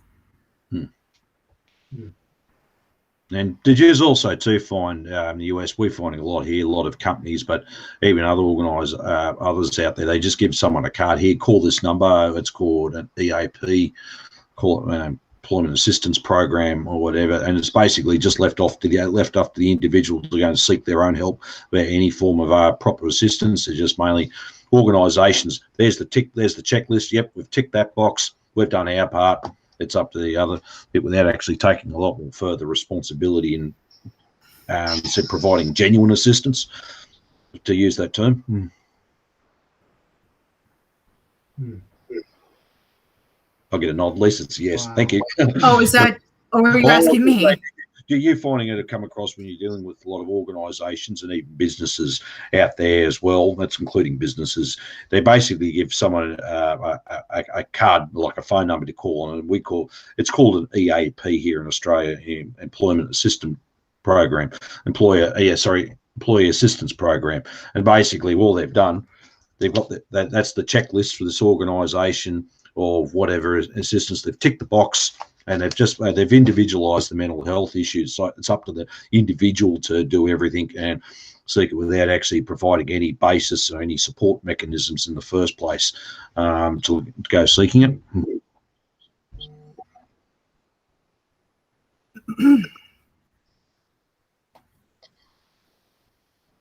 You there? Hello? I think he's trying to ask. I think he's trying to ask a question. Are they putting in the mental health industry? Are they putting too much responsibility on the individual to take care of their mental health instead of having a mental health system that can analyze people correctly? Go ahead. Yes, Robert. Yes, Steve. I am so sorry for the slow response. Yes, the burden is on the patient because there's so many loopholes and obstacles you have to go through in order to make just one appointment with a healthcare provider. And this is actually and this is also very this is the same with like any general practitioner. And also when you are able to find a healthcare provider or let alone mental health care provider within your own network, it's usually subpar and not the one who is the most experienced to a specific mental health issue that you are facing. And if you want to get the best treatment possible, and this is true for any medical ailments, you have to pay out of pocket. Wow. And they always ask for a reference. And what is so fucking important about a reference, materialistically speaking or objectively speaking? What is the point of a reference? When someone's just asking for help, just give us a fucking treatment already. Many of us are dying. That's right. Well, I like to steer the conversation. I'm heavily engaged with ideology. I got a friend. I got a comrade that I've talked to briefly. I see on Facebook, Joey Villarreal. I bought his book, and he got this great saying called "Ideology is key for Aslan to be free." Little rhyming statement. It's kind of beautiful. I think Caleb Maupin always goes there. He's always talking about a car. You know where you're coming from. You know where you're at. You know where you're going. That's ideology. Now, I always get this, and I pick at figures. I attack the sheepdogs. I attack Richard Wolff. I got some issues with him. I don't think his ideology is straight. And when I say that, people come to me and they're like, well, Richard Wolff is good at getting people. It's not right, but it's good at getting people there. Bernie Sanders is good at getting people there. And I'm thinking, do we need these people?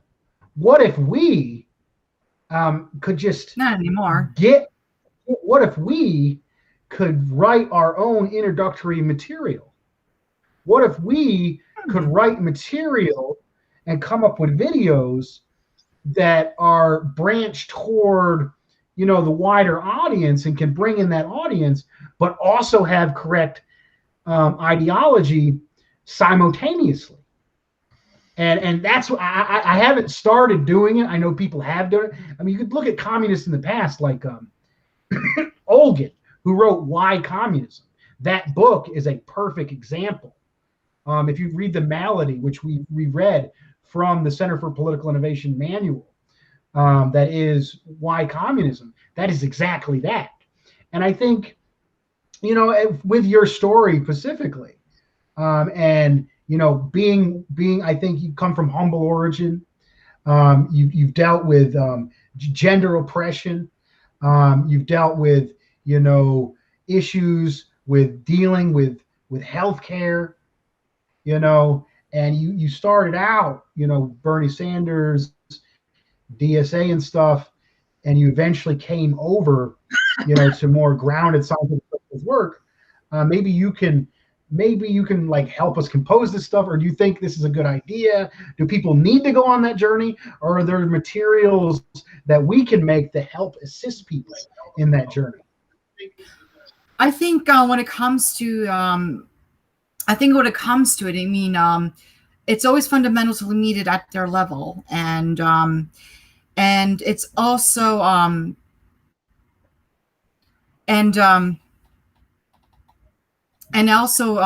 the empathetic approach is always the best approach, in my opinion, because a lot of us are incredibly sensitive. I mean, Western leftists, you know, in particular, are have this air of fragility at the moment, and we are accused of not being tough. And I think that's by design, by many factions of the ruling class. You know, they want to you know, tear us down, you know, break our revolutionary potential. And I think people who are still struggling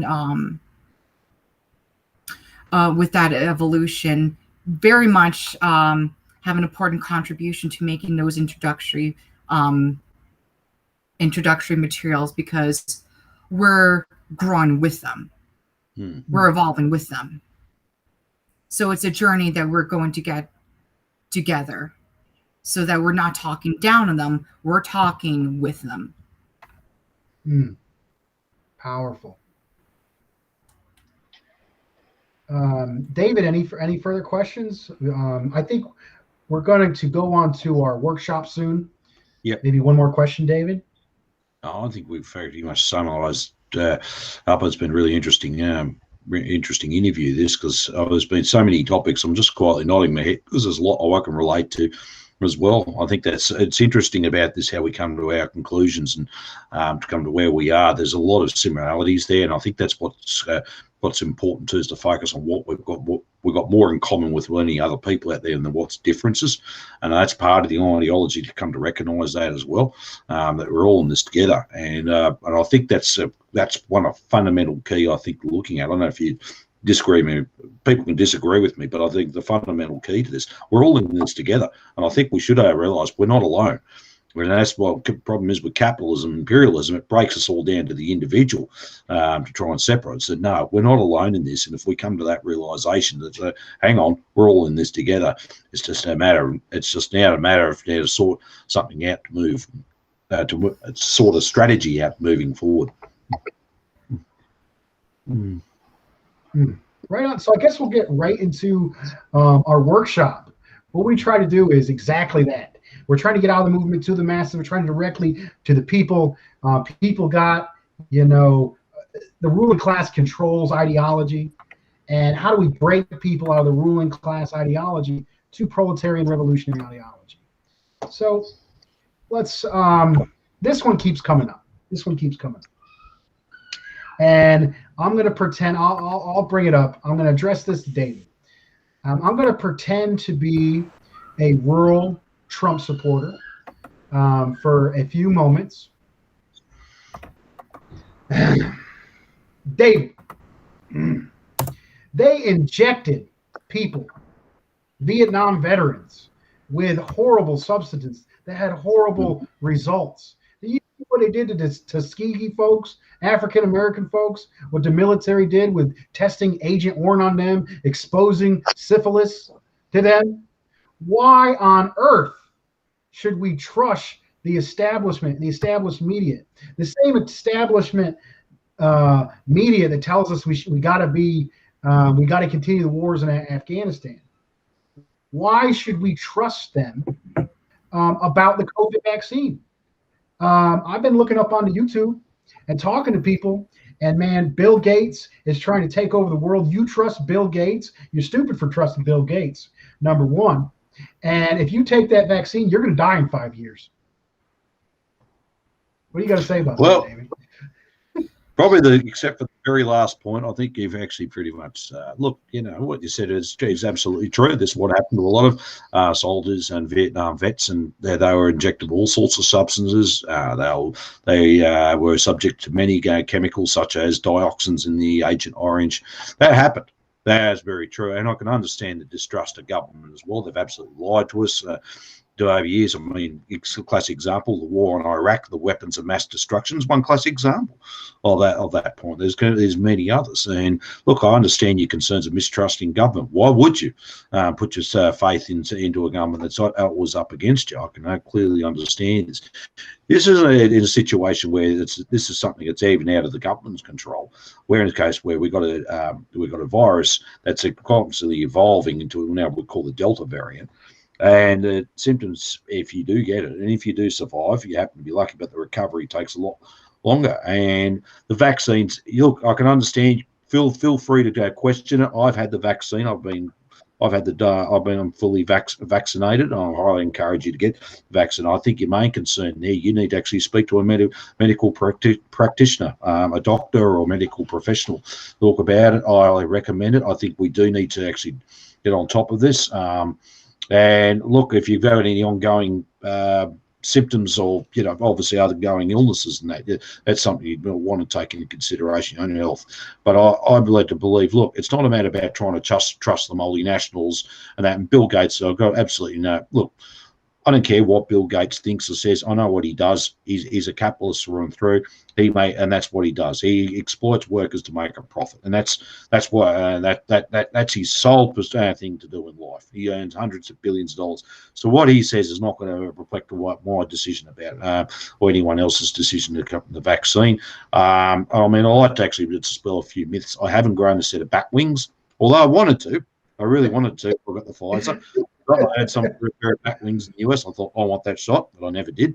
I haven't grown two heads, nor have I died, nor have I had any adverse effects from it either. So, I mean, it's like there's a lot of stories being made up. Just be careful where you source your resources as well on the internet. There's a lot of stuff going on there. I know on there, a lot of people have been locked down. There's a lot of free time and onto it. And actually, I find it appalling when I'm hearing some people don't advising people about their health.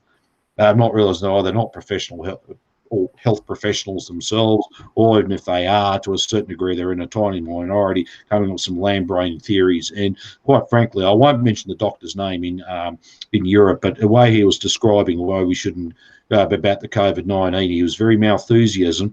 Actually, in fact, I quietly called him the angel of death, Dr. Mengele. That's who I'd make him the equivalent to, maybe that sort of one. Oh, well, as I said, I haven't mentioned the name because I don't want my arse sued.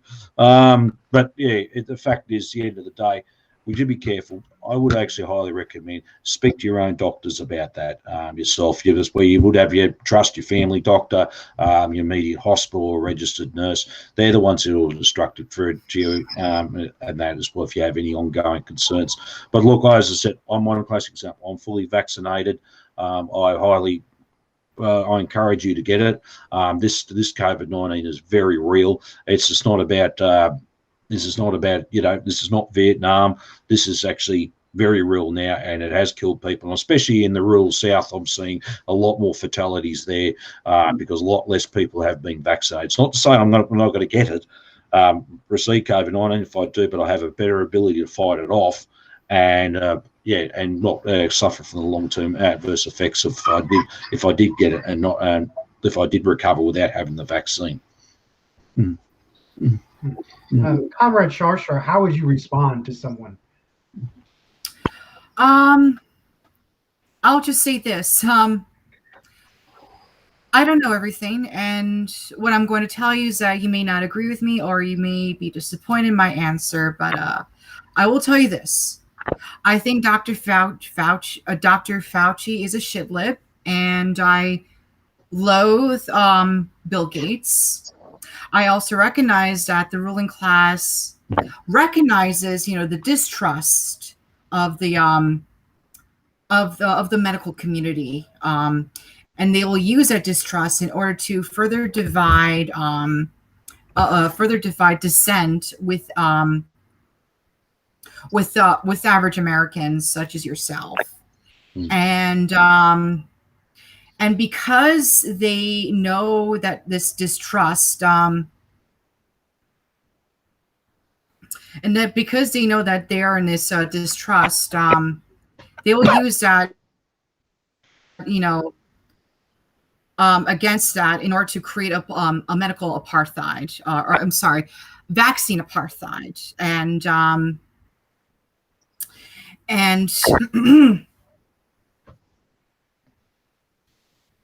and I do think you do need to get vaccinated because if you really don't want to wear a mask, it doesn't hurt to vax yourself.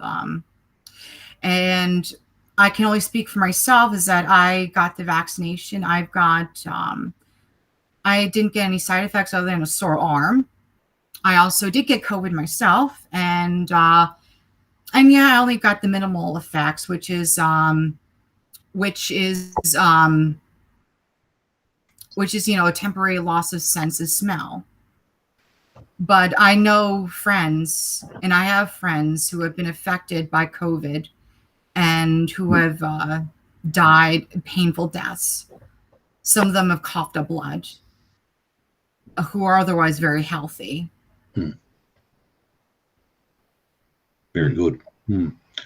I think when I address people from these understandings, you got to look at people have been detached from their loved ones. People's businesses are going under. People's lives are in shambles. The government does lie to people. The ruling class tells us about these wars, saying how they're protecting women. They tell us about trickle down economics, and if you give the conservatives believe this stuff, but the other things that they get right. Hillary Clinton is a horrible, evil warmonger. Yes, okay, but I try to break it down on a material level, and in this instance,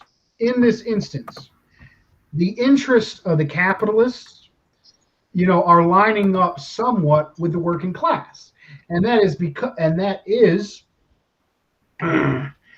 because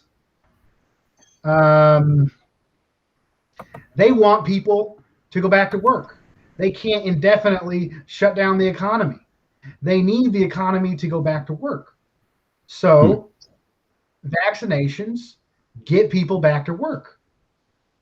It's that plain and simple. So they're saying, get the vaccine so we don't have to get it shut down, so we don't have to keep giving eviction moratoriums, and the landlords can get paid, and we don't have to, and all these things. Now, there's an argument for the upper capitalists who are really making out like a bandit off of keeping things shut down.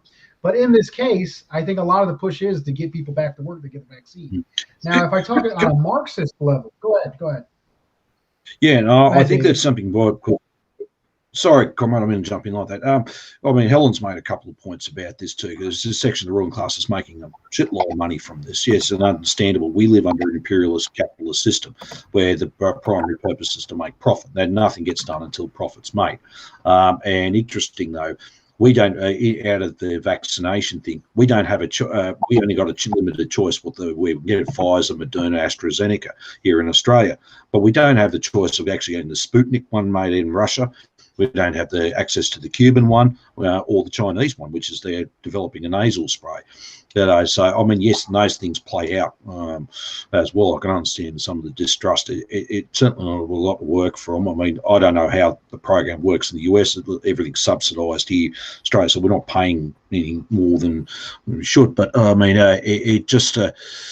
but yeah, and then you have all the other concerns with it as well. The economic concerns, people losing their jobs, they haven't got economic support. And obviously they don't know and distrusting government, which is understandable. It's basically what we're looking at. Capitalism hasn't got a solution to this. It's like how feudalism handled the bubonic plague. They couldn't. Right, it's just basically, and that led to a big factor of the downfall of feudalism and the rise in capitalism. Because then what you're seeing now, imperialism, capitalism hasn't got a solution to this. They think, oh, we'll just get everyone back to normal. There won't be a normal anymore, or we'll get a pre-COVID normal anymore. But the fact is, what we're looking at, it is real.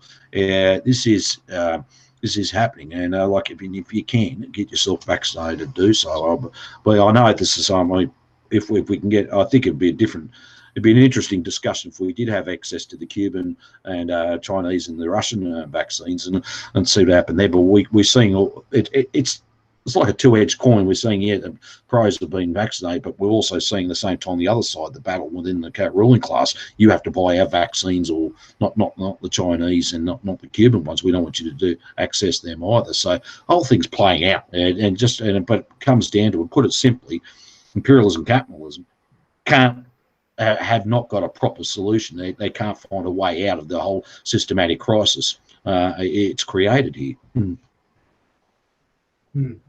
So if I look at more of a Marxist point of view, let's compare the socialist countries to the capitalist countries. The socialist countries, the leading socialist countries, China, immediately shut down their economy. And because they have control over the economy, they were able to feed the people and have less effects on livelihood, keep small businesses running. And then after after a month or so, they were basically back to normal after even a few months. And in the United States, first of all, we don't have, because it's all about short-term profit, because we don't have our system doesn't have the capability of storing masks, of distributing masks, of locking people down, of distributing those resources. We don't have the infrastructure capable of doing what China did, because we have a weaker, ineffective system, and we're unable to do it. And the only people that were able to maintain their livelihood, self-isolate, were the middle class and the rich. And the essential workers, poor Black and brown people, were first to work through to COVID, and we died in higher numbers, specifically oppressed people. Black and brown people died in huge numbers in comparison to, from non-oppressed folks, and working class people as well. And then, it's been years. It's been over a year. And their slap on the wrist, instead of actually shutting people down, getting people away from each other, having a healthcare system that actually care about people's health, they got this, take this vaccine. Let's get this vaccine out, and let's use that to stop the COVID. And there's issues with the vaccine. There's issues. I mean, talk to your medical professional. But honestly, what China was able to do is shut it down, stop people getting infected. It's almost like they're putting a Band-Aid on this. And then they're still not cutting people down. They have these variants. And you see this all around the world. I say COVID is real. It is not a conspiracy. But the ruling class went into overdrive to use it for their benefit from the beginning.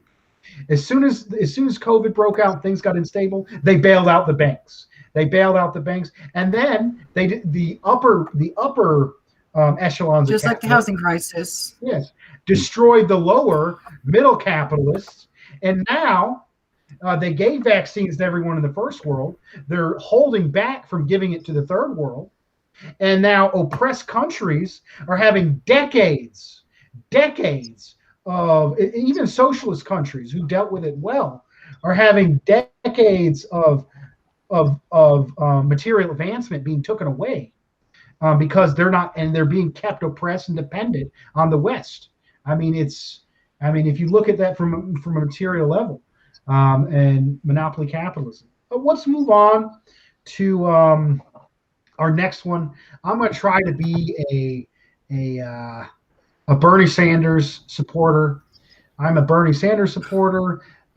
They destroyed him in the election. If only enough of us would vote Bernie Sanders, and only if you stupid, misogynist, sexist people like Max Blumenthal and Frank Analysis would stop attacking our leaders of color. You need to shut up and listen to black women when they're talking. If we would shut up and listen to them and vote for them and get our neighbors to vote for them, then we would have health care and education. So all you so-called anti-imperialists need to be quiet and listen to and support the Bernie Sanders and the squad.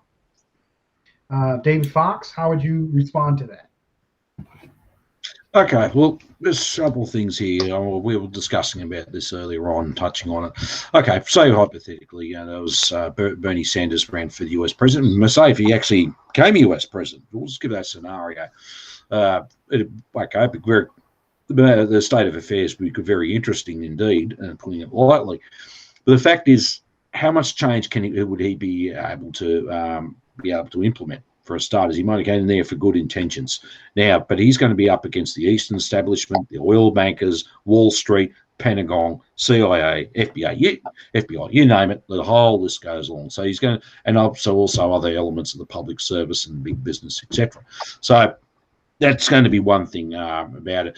Now, yeah, and there would be a possibility he might have had some changes, but I can sure tell you, just similar to experiences here in Australia, it'd probably be more of a softer coup to actually remove him from office straight away. That would be, but that'd be a shining example. This is what happens. Don't you ever dare try and do that again, population, to try and force social change through there. And they'll try and force him from office one way or the other, preferably through a soft coup. The other one, when you're looking at, okay, you're dealing with some pretty obnoxious. Look, let's face it, there are some obnoxious people out there. I mean, there's no need for their behaviour and attitudes as well. Okay, but I think for people who do listen to these, we have to actually get under the underlying thing, and we have to do the hard work of actually addressing what are their primary concerns. And once again, usually a lot of it's economic, and try to understand that their economic concerns are the same as all these other minorities as well. There's nothing dissimilar, and we need to break that down. It's also there's a lot of work to do there to bring in to get everyone united, because without unity, action's impossible anyway. It's the old saying, workers united will never be defeated. And constantly why everyone's divided, and that this is where we're all going to walk up into this quagmire of getting nowhere or into a dead end all the time, because it's literally trying to impossible. There's going to be some people out there just generally, those are completely racist and everything else. Yep, expose them for what they really are, and that's what they really are. And I think sometimes when you talk about Max Blumenthal or whoever you're mentioning, some of the characters you had there, need to be exposed them for what they really are. And hold on. No. I was Max Blumenthal is not a racist. Okay. He is called a racist. He is called a racist by Bernie Sanders supporters in an effort to silence him. So he won't criticize the shit. Look, I admit my mistake here. Right, I apologise about that. I made a complete error there and just went off and tangent. Look, I won't mention names. Shut up, David. But yes, racism is a problem and should be addressed. But even too, those are out there that are, those are more public figures that are racist and noxious and everything. They do need to be exposed for what they are. That's what I learned to me. I do apologise for making that mistake to everyone in the US, completely stuff that up. But hey, everyone makes mistakes. Look, I think it's. I think we've got to also expose that as well, because it's not really, if you're trying to get to the broad masses of people where they are at the moment living under a cloud of fear and everything else, well, shouting at them is not going to help either. I think it's just going to take a lot of persistent work and education moving forward. And once again, I apologise about that complete stuff. That's fine. We'll go to CharChar, darling. How would you respond to that position? You accused of Max Blumenthal of racism, correct? Racism and sexism, because he does not listen to a black woman like Cori Bush. All right. Well, Look at the South Carolina elections, for instance. Who won? Joe We Biden. talking? Okay, yes. And I think a lot of the issue with the Bernie campaign was the top organizers who are not really grounded or connected with the African American community, let alone Black female voices. And Bernie did not show up enough for the southern states such as South Carolina, and and I also think that he uplifted the wrong voices, in my opinion. For instance, I think he focused too much on uplifting the voices such as Joe Rogan, for endorsing him because Bernie was so, or at least, his top organizers wanted him to focus so much more on the more moderate, centrist, white working class voters. And I think, and there is a voice who endorsed Bernie Sanders late, but I think her name is Miss Major, who is a trans woman, an African American, and part of the LGBT struggles during the Stonewall riots, who did endorse Bernie. If Bernie were to have uplifted her voice rather than Joe Rogan's, or at least not just Joe Rogan's, then Bernie might have actually had more of a turnout in the states such as South Carolina. But that is just my opinion. I think you responded to it very well. I think there was a number of things that I said that and why, and I went over this earlier. There was an active campaign. Well, first off, let's get into Bernie Sanders and then Nina Turner, which I see all of them as imperialist sheepdogs that ultimately work for giving PR to the imperialist establishment. But what they're pushing for is even too radical for the establishment, so they shut them down. And in South Carolina, several people dropped out before that race, number one. And then number two, you have the question of which the Black Agenda Report constantly calls the Black misleadership. And that is a group of, leading liberal, well-off Black folks who've been bribed by the Democratic Party to try to convince the community. And we're not talking a small amount of money. You think about the amount of money that went in there. It's insane that went into doing that. And they're also hiding great radical leftist Black voices and and oppressed voices, like the Black Agenda Report. Like the only place you can Black Agenda Report, rest in power, the great late Glenn Ford, is one of the best anti-imperialist, scientific socialist material in the United States. And it's not talked about. It's suppressed at all. So first of all, they are suppressing, the establishment is suppressing Black radicals and radicals of color. They are lifting up and funding the middle class and the Black misleadership class, the liberal, the sellouts. And and the solution to it is not to back politicians. The solution is build a mass movement, build a workers' coalition, because nobody that you put into the establishment is going to do the work of the people unless the people have the power. That's why the Panthers say power the people, and that's what we need. Build the power, the political and economic power of poor Black and brown people. And if we do that, we can have Bernie Sanders and even Republicans shaking in their boots and give us demands that are necessary. And if we look at the most progressive era in the United States, which was under Franklin Delano Roosevelt, which I consider to be an elitist that saved capitalism, even FDR. I always say even they best ain't shit. Even FDR, they best ain't shit. Bernie Sanders, they best ain't shit. Same with Nita Turner. Now, the only time what happened that was good and good when did we get unemployment insurance? When did we get Social Security? Was under FDR. Well, what was happening during the time of FDR? You had a mass communist party in the United States, and you also had competition from the Soviet Union. And there was a real chance that the capitalist system would fall and socialism would be on the rise. And I think there's more if we are to stand in solidarity with the rising anti-imperialist bloc, with the rising socialist bloc, with China, with Venezuela, with Nicaragua, with Vietnam. As those countries become more powerful, we have more right to make demands because it weakens our enemy. So, this is material reason why we need to support actually existing socialism on a real level that can build us support to get those demands. So we've been on here for a while. I want to thank CharChar Darling for coming on. That's going to be my closing statement. Maybe if we'll go around. David Fox, any closing statement before we end this? Yep.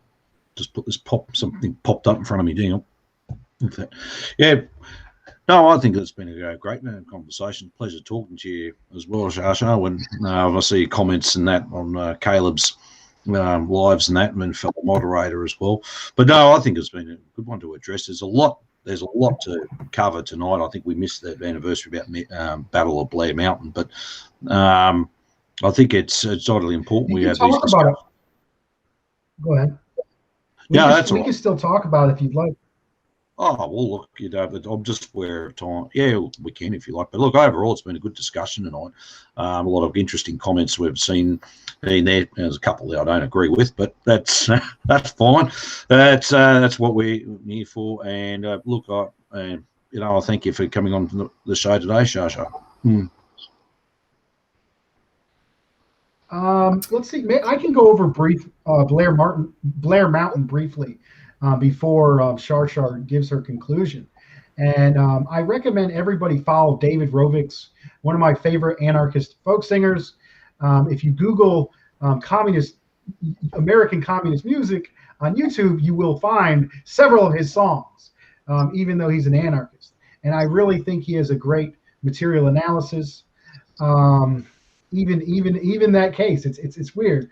But anyways, he wrote a great article that talked about why do we remember the massacre that happened to the African American community in Greenwood, Indiana, but they don't tell us about the multiracial uprising, which was Blair Mountain.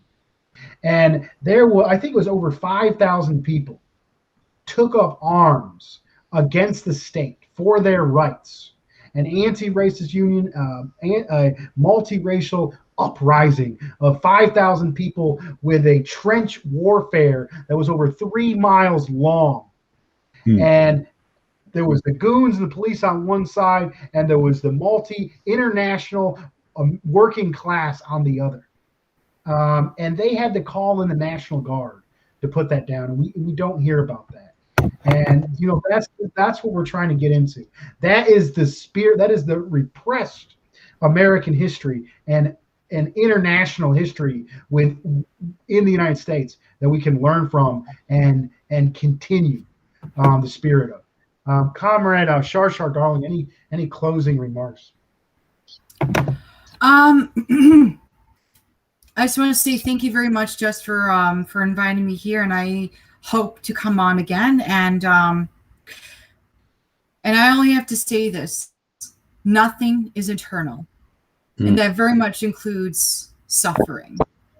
And things look really bad right now, and we are going to get through this together, and we just need to be patient with each other. And I love you all. Right on. All right, I think we had a good show. We're going to do a quick chant, If everyone could raise their fist and repeat after me. Dare to struggle. Dare to struggle. Dare to struggle. Dare to win. Dare to win. Dare to win. All power to the people. All power to the All people. power to the people. Thank Right you. on, comrades. Have a good one.